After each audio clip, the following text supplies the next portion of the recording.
Hi, how are you? This is Dr. Damaris Maria Grossman, and this is the Mindfully Integrative Show.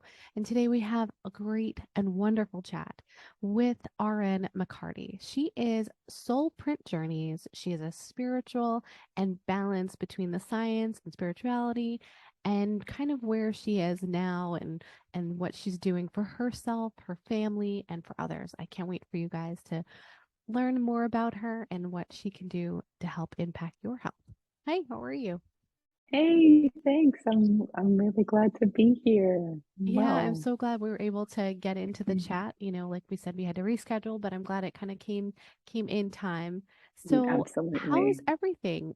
First, I always ask a quick fun fact about. Yeah. So, quick fun fact. The year that our youngest son was going off to college, we gave away most everything we had, and we bought a big teardrop trailer, and we spent 9 months, the 9 months previous to COVID, like the end of our trip was like when COVID hit, traveling North America and living way out in the forest on Forest Service land, and we'd see people maybe once a week. So it was definitely a great way for my husband and I to kind of reconnect after being parents for 24 years. Oh, yeah, and not, you're disconnected but connected as husband and Yeah, wife and then so your busy family. with other things. Right. Yeah, we had 125 square feet and sometimes a port, like we had another tent A that we would have porch an and outdoor, outdoor right. kitchen and things, but it was tight, and it was really wonderful to spend that time together. Oh, that's really great. I remember when I just did a van, did the cross country, but I didn't go that long. I did about a month or two. That's But nice too. yeah, but that's great. I can only imagine you, Yeah. and you glamped it better than I did. I was like in this like It was definitely sweet. Yeah. yeah, Yeah. I We was were in our not no. 50s. So, I it was was kind of like, okay, we're going to take it easy. And we were still working from the road. Like we had solar, and we had oh, a very cool. satellite Wi-Fi kind of thing. Yeah. Yeah, I would definitely glamp it the next time. I'm not gonna even lie. I'm not doing what I did last time. Yeah, that's I mean, I think that kind of gives you such a connection to where what you need and what you don't need. I mean, that's how it was for me, and I bet hmm that was probably for you. I hmm was just like, wow, I really don't need that much. Yeah. And kind of where do we want to be too? We were at a place, like I said, our children were both gone from the house, and it kind of made us think like, let's check out other places in the country. Where would we like to live? And then of course we came back to Oregon, and we said, yeah, we want to be in Oregon. Oh, okay. Are you guys from Oregon? Yeah. Okay. Yeah, my husband grew up, or like he's from here. I moved here in 1990. Where were you from before? I grew up in Illinois. Oh, such a difference. Yeah. Yes. Yeah, I was born an Oregonian, but happened to have been raised in Illinois. Oh, My okay. spirit was definitely belonging to Oregon. Oh, very cool. Yeah, people do tell me that they love Oregon once they go. They don't like to leave. Yeah. Um, so I have you on the podcast to kind of talk about, your balance that you've been talking about from science and spirituality and just your overall health stuff. How did this come about for you? Well, I've kind of always been a seeker. Like I've always kind of been looking for. I'm curious. I have a curious personality, and so it sort of has evolved in my understanding. But that kind of deep connection to spirit uh, has definitely moved me on the path and increased my trust in it. I think that the whole sort of creative process that I teach is about having a vision, having a clear destination. Where is it that I want to be, and using that as sort of a magnetic pull to my future self. Um, and another part of that is sort of putting the feelings that I'm wanting to have. Because anytime you want something, you're really wanting the feelings that you think you're going to get when you get that thing. And so to start feeling those feelings when I put that vision, when I put the vision in my mind of the future that I want, to really feel what does that feel like? Um, and and then trusting that the universe. I've been reading this great book called This Thing Called You by Ernest Holmes, and in it he has this term, enthusiastic anticipation, and it's enthusiastic anticipation of the results happen, of the universe supporting your vision and bringing it about. And so I think in my practice of slowly putting that on, it's easy for me to step into that enthusiastic anticipation. I know that this is going to manifest, and or that it's really already manifest in the spiritual realm, and it's Mm-hmm. my job as a human being to kind of make it happen. I have to do the action. I have to do the Right, work right. to make it happen in the physical world. Yeah, no, that's beautiful. It's beautifully said because I think there there's your purpose is there and now it's just now you're manifesting it into where you need it to be or where you want it to be, like you were Mm-hmm. saying. When Yeah, yeah. you, you know, I was going to talk about soul print. So yes, a lot of well, times people tell don't me know about that. what that I know, is. it's such a cool name. So the thing is, you are unique in the entire history of creation, right? There's never been anyone like you, That's for and there sure. never will be anyone like you. And so your soul print is that unique constellation that makes you you at this moment right now. So all of your experiences you've had, whether you'd label good or bad, have some gift to give you to bring you to the healthy you now. Mhm. Your talents, the things that you're innately good at or really enjoy, the things that you love to do, all of those things come together to make your soul print. So what you enjoy doing, the fields that being a nurse or doing the podcast where we're just obviously you enjoy talking to people and hearing their stories. So that uniqueness and how we implement it in the world. How do you actually take your unique constellation and make the imprint on planet? So I think a lot of us have lived many years sort of smaller than we need to be, or much smaller than we could be. And so I don't know if that word right, but I think you know what I mean. That Yeah. we're here to shine that light. We're here to be the physical expression of that divine energy. And so the universe wants us to make those bold, huge soul prints on the world. I'm not sure. I That's like that. No, I like the print, I mean, it's beyond just like a DNA conversation, right? You're looking, you know, Yes. the Yeah. science part, yes, but yet you're looking at Yeah. that step beyond like this energetic and our purpose, our soul purpose. Yeah. Yeah. It's And then the wonderful. journey, of course, is that you're walking it, and it's a progress and a path that we're It's taking together. ever evolving. Ever evolving. There's always the now, moves along the timeline. Oh, okay. Yeah, that makes sense. So how and then you were saying that you have other like an additional health journey that kind of that got you on this path of being a soul print, manifester. Like I think what, it's part of it. Yeah, it's sort of the. you know? Oh, sorry. Oh no, Yeah, it's okay. it's the it's just one of those. I feel like in the work that I do, it's really important for me to stay current and be the person that I'm welcoming my clients to be, right? So living that example and living those principles and doing the work. So when I used to teach PE many years ago, and when I stopped teaching PE, I started gaining weight, and then um, we traveled, and I did a lot of walking, but I didn't lose any weight. And COVID hit, and we were in our house for a couple years, and again, I had gained even more weight, and I I just got to this place. My husband is a high level ultimate frisbee player for his age. He was going to nationals in the summer, and that's February maybe.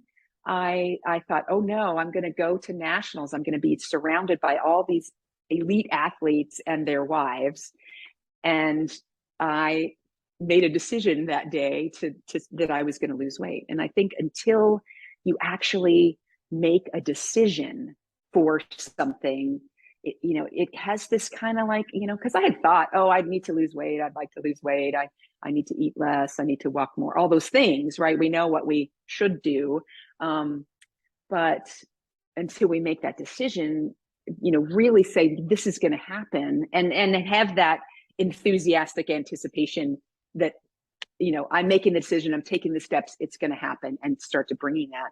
So in the process of this, I started walking. I got on a phone app to kind of help my keep track of things, and I started losing weight, and it was fairly easy. And then I had started doing some chats on Facebook with other people who were kind of in the same position, and the same age, and they were talking about how hard it is to lose weight when you're my age, and all of the things that how it couldn't work. And I found that I completely plateaued. Like weeks went by and nothing. I was, walking 10,000 steps. I was eating 1,200 calories. I was, Mm-hmm. um, and what I realized was I wasn't putting what I teach into action in my own life. Here I am, Mm-hmm. the Mm-hmm. example, and I wasn't doing it. And so I started to put on the image of that I wanted that July when we went to nationals. I wanted to be energetic. I wanted to feel this lift in my step, to be fit, to look cute in the shorts that I was planning on wearing. And I started really visualizing who that was. And when I would go on my walks, I had that kind of lift and energy that I was desiring. And when I would catch myself, in our minds, when we think, okay, I'm going to wear this outfit, we haven't put it on. I'm not looking in the mirror, but I'm thinking about it. I found that I was imagining myself in a heavier body, probably heavier than I even was at the time, but I had this image of the person that I used to be, or even a heavier version of that person, and what I would look like in the sweater or the pants or whatever. And so I started to catch myself and see myself in the body that I wanted, putting those clothes on. And that shift just made the whole rest of the journey super easy. The weight just came off, and I not only reached the goal that I was hoping for, which was the goal that I had. I mean, for many years when I was teaching PE, I was a certain weight, but when I was teaching PE, I wanted to be another 7 pounds less than that. Mm-hmm. And I could never get there. I just plateaued. I was just at that weight for years and years, which was fine. But then I kept going this time to finally get to that goal that I hadn't had since before I had children. So, and it's been more than a year now. Excellent. And yeah, it's easy, but I really think that having that vision in your mind of who you are and what you look like really shifts. I think that if I saw myself as a heavier person, or someone who's not active and vibrant, that I make different choices. And having that person that I was imagining myself to be, it helped me to make the choices that got me there. You took those actionable steps, and then Yeah, you realized, for me to get to this point, I have to be mindful of what's being put in my body. And then you also yeah, just yeah. you sounds like you had a real change in your like image and your body image and your Mm-hmm. overall self-love of what is the right thing, because I think we Yeah, kind of don't give ourselves enough credit of what is where we're at for that moment mm-hmm. is Yeah, okay, and then as you grown and where you are happy, this is where you're at today too. So I think Right, it's, right. being okay with, where you're at in each of those stages is probably was profound. Hmm. Yeah, I think that's huge to really enjoy who you are. And I was thinking about when you're in a romantic relationship, what I believe works really well in a romantic relationship is respect of that person. You uh, have a respect for who they are and their character and what they do and their work or whatever. But to turn that around and to have it reflected back at yourself as well is as essential as your feelings about your partner. It's just as important to have those same feelings of respect for yourself. And so to find a life that you feel proud of, that you feel you like yourself. At the end of the Right. day, when you're like, wow, I really like myself. When you look in the mirror, that you can see somebody wonderful and beautiful that you enjoy being with, I think is really, really important. Self-care and self-love are so paramount into growth in many aspects of health. And as you can have seen and learned from, I mean, you can't, and every time you get into like a roadblock, it's probably us, right? It's our inner Yeah, self going, hey, exactly. what's up? Or, Absolutely. our Yeah. own things. I can Yeah. only imagine.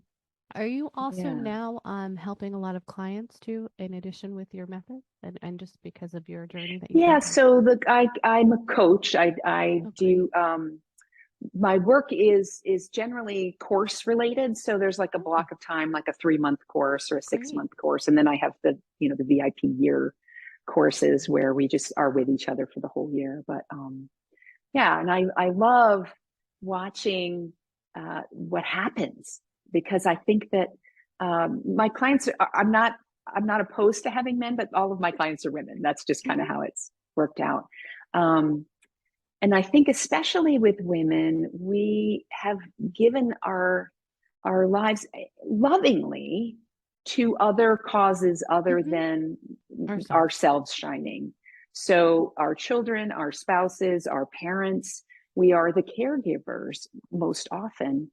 And I think it's super important as we talked about self, value to really take an honest look at what makes your heart sing, what you would really love in your life. And that can be parenting, that can easily be it's one of my um, proudest accomplishments is being a mother.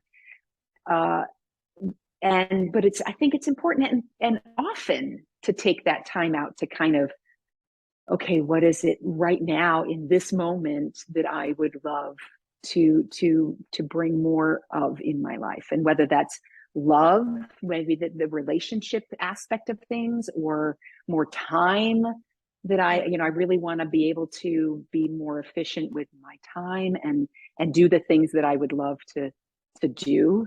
Whether that's manifesting, I was telling you before our call about manifesting this house. So my husband and I really dreamed of um, a house that we wanted. We wanted to be out of town in the woods. We were looking at 2 to 3 acres, and we were looking at houses, and we had a certain price range that we felt super comfortable in, and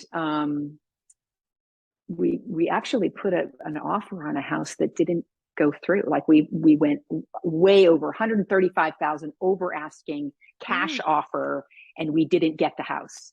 Mm. And it kind of made us think, okay, what is it that what's going on here? What is the universe telling us? And we were given the chance to buy the house, and we said, actually, no, we don't want it. It's not what we would love. And we started asking, what would we love? What would we love? What would we really, really love? Not just what would work, but if I could wave a magic wand, what would I love?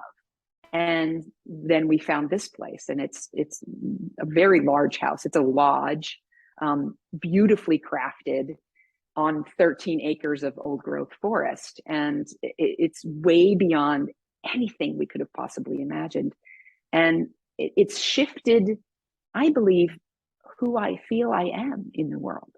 Like Great. my confidence in myself, just being here in this space. And Mm. so I'm not sure what I was starting to talk. I No, got really far off it's on okay. conversation I there, think what but you're discussing is the your own journey in, and then this house has yeah. kind of opened up another like level for you, and Yeah, even so another, aspects, yeah. yeah. Yeah, that And we then you were said, that there's different aspects that you could envision, and it's really important for people to take the time and really feel what would they love and get past the littleness that we put on ourselves in those dreams. Like we were dreaming for this house, we were like, okay, we could have 2 to 3 acres, and we could have this little house that had one communal space. And we've done the tiny things, so we know that we could live in a smaller space.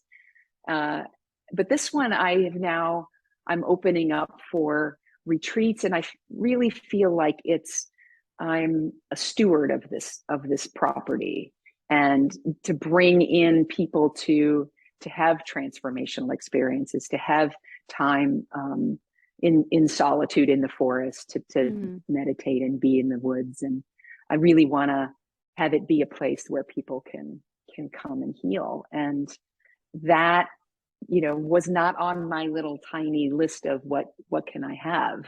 It mm-hmm, had to be, mm-hmm. what would I love? And so getting past that is a big thing that I do with clients, of getting past the what can I do, what should I do, but into what makes you come alive, what when you think of it you go, yes, that's Oh what I yeah, want.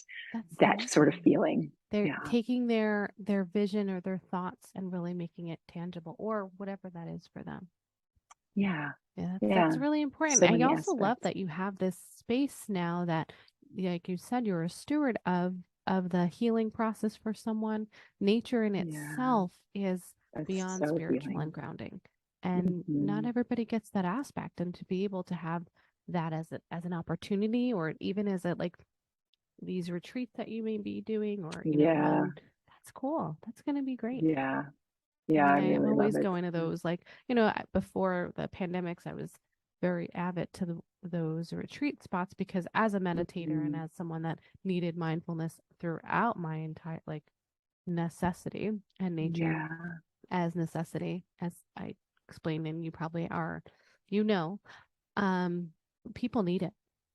It's Yes. just too busy, Yes. they need to Yeah. unplug and get out of the stuff. I mean, not Mm-hmm. even though this is a podcast, it's like I'm like, okay, stop listening. Get out. Go outside. Yeah. Here's a story, Yeah. but you know what? Yeah. Then go and do nothing for a little bit, Mm-hmm.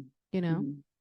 Yeah. Yeah. I think the the idea of forest bathing, like the idea of being in all of that life energy, having that surrounding you. And I think that in the city we sort of lose um this we lose a part of us, and it's easy to kind of stay in the flow of the day goes by, Mm-hmm. and we're doing this, we're doing that, and we're busy. Um and I think it's only really when we take it, when we are back out in nature, and we're like, oh my gosh, I totally forgot how this feels, how alive I feel in this space, and what it does for us energetically. Yeah. Oh, it's so important because like I was saying, in the mindfulness and trying to find the inner, the inner peace, when you can go into those nature and the forest bathing, it takes it to another level. Mm-hmm. It expands you beyond because even my at home practice doesn't take me when I go into these environments, like you're saying, Mm-hmm. of that Yeah. expansiveness, because that's when I'm probably at my ultimate, clearing, Mm-hmm. at the clearest moments, Mm-hmm. because you're just so grounded. It gets you Yeah. that in the nature, any the nature aspects, because Mm-hmm. the city, I Mm-hmm. feel like it's just so much energy consumed. Right. you know Right. And I think that, like you were saying, just nature itself. I mean, I think that you can find that peace in a flower, right. like a you plant, to- that you can really um, still have that energy communication with that one being. Um, too. Yeah. So if you are in the city, then I mean, have there is that aspects, but time I with. completely think that it takes it to another level, and it's almost like, all right, Hmm. guys, let's see if you can go 10 minutes, hour out of wherever you Hmm. are. I'm not just saying that the cities are because you can find Hmm. peace in the chaos. I talk about Right. that a lot, but Right. I think Yeah. that it's kind of going to this other level of just Hmm. expansiveness, Yeah. Yeah. Yeah. yeah. Oh, I really loved you being on the show. Is there anything additionally you'd like to share with the audience or a thought Um, I that's think, coming up? the one thing that I really wanted to bring, which I think I did at the beginning, but I'll kind of say it again so people can have this to go away with, is the process that I teach about and hold people in is is developing a vision. I mean, these are all things that you can do by yourself. I just sort of help people Well, you're to their stay guide. in You're their that. guide. People need guidance. Yeah. So having a vision, creating something of what you would love. I mean, it's your brain, right? It's your vision, so you can make it however you want to. Um, Having this vision and then putting the feelings that you're wanting when you are in living that life right now to start, in your mind, feeling the joy of um, living in the woods, feeling the sense of belonging and love that you're looking for in a partner. All of those things, you can put those feelings on and begin to feel them, and then have this enthusiastic anticipation that the universe is bringing that to you. Those three aspects, I really, make it manifest. If you practice those things, you will have whatever it is that your heart is saying yes to. Hmm. We're going to leave that there, where your heart is saying yes to and manifest. Thank you so much for your time and for your wonderful words. It's really appreciative. Thank you. And I want to thank all those watching and listening. Thank you for your time and your effort and appreciate your time here. And I hope that you check out Aren McCarty on her website. I'll have her notes in there, but it's Soul Print Journeys. And I want you guys to check her out because you might need to manifest something more in your life. We all need a little bit more nature and a little bit more love. So make sure that you find a mindful way each and every day. And thank you again, Aren. I appreciate it. Thank you.